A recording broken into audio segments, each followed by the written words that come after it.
एक नियमित जमानत का जब आदेश आ गया, तब तो कम से कम भाजपाइयों को शर्म करनी चाहिए कि आप ईडी को बिना ऑर्डर के दौड़ा दिया भाई। बेल मिलने का मतलब अपराध मुक्त होना नहीं होता है। अरविंद केजरीवाल शराब नीति घोटाले में दोषी हैं। देश में तानाशाही इतनी हद पार कर रही है कि ईडी मुख्यमंत्री के आदेश को स्टे के लिए चली जाती है। जब बेल मिल जाता है तो अदालत बड़ी अच्छी हो जाती है, जब बेल नहीं मिलता है तो भाजपा जिम्मेदार होती है।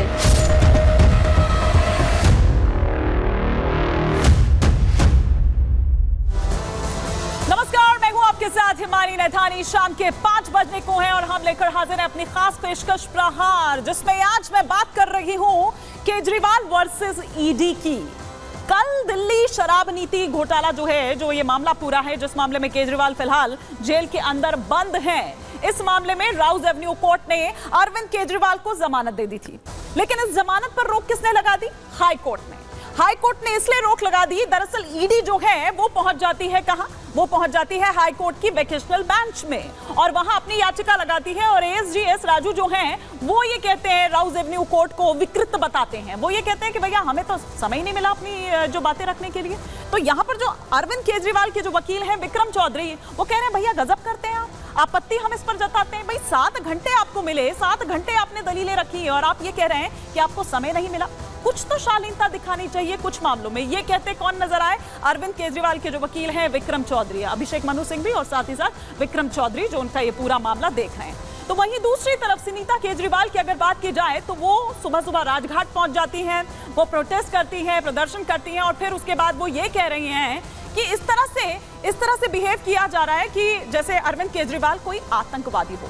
खैर, लेकिन इस पूरे मसले की अगर आज की बात करें तो आज हाई कोर्ट में फिर से सुनवाई होती है। दोनों तरफ से जो दलीलें हैं वो दरअसल रखी जाती है।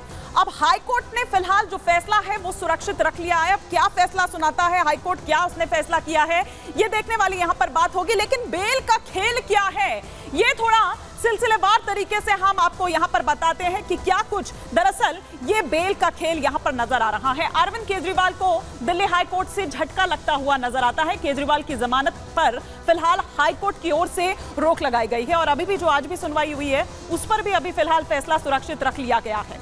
जब तक सुनवाई लंबित है तब तक स्टे इस पर रहेगा, ये हाई कोर्ट द्वारा इस पर कहा गया है, टिप्पणी की गई है।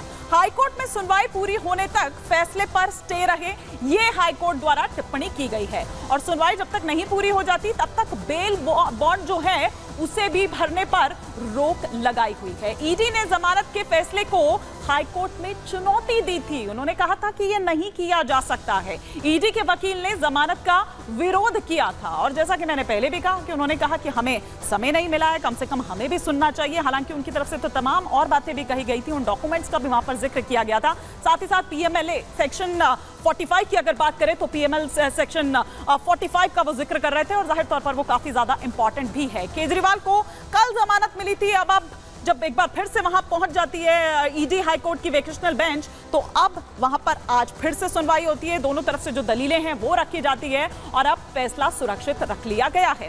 तो ये सिलसिलेवार तरीके से हम आपको बता रहे हैं कि किस तरह से राउज एवेन्यू कोर्ट ने ये कह दिया था कि उनके खिलाफ कुछ ऐसा है नहीं, तो अब आगे नहीं बढ़ना चाहिए मामला। 1 लाख के मुचलके पर निचली अदालत ने जमानत दे दी थी।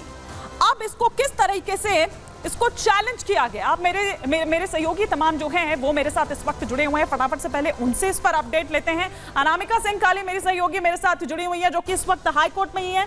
रुख मैं अरविंद केजरीवाल के घर का भी करूंगी, वहां से सुजाता जुड़ी है, लेकिन पहले अनामिका सिंह और उनके साथ हमारे वरिष्ठ सहयोगी अखिलेश राय इस वक्त जुड़े हुए हैं। अनामिका, क्या जानकारी मिल पा रही है? अभी फैसला सुरक्षित रख लिया गया है, कब तक आने की उम्मीद है?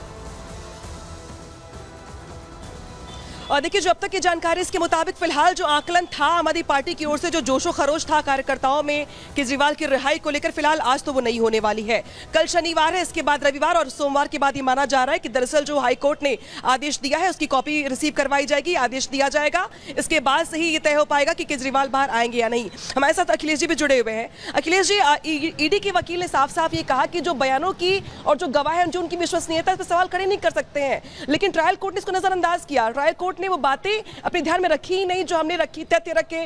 और आज हाई कोर्ट की ओर से भी ये कहा गया कि तो क्या आप ये कहना चाहते हैं कि आपकी बात नहीं सुनी गई? इसके बाद सिंधवी भी सामने आए, उन्होंने भी अपनी ओर से कहा कैसा लग रहा है जैसे आतंकवादी पकड़ लिया हो, ट्रीटमेंट वैसा दिया जा रहा है। तो अब कुल मिला के मान लिया जाए कि जो फैसला होगा हाई कोर्ट की ओर से वो सोमवार के बाद ही आएगा। बिल्कुल आपने सही कहा, सोमवार के बाद फैसला आएगा, क्योंकि सोमवार तक दोनों पक्षों को जो इन्होंने दलीलें दी हैं उसके लिखित पॉइंट जमा करने हैं। कल शनिवार है, रविवार छुट्टी रहेगी, तो सोमवार को दलीलें जमा करनी है और कोर्ट ने कहा हमें 2-3 दिन लगेंगे।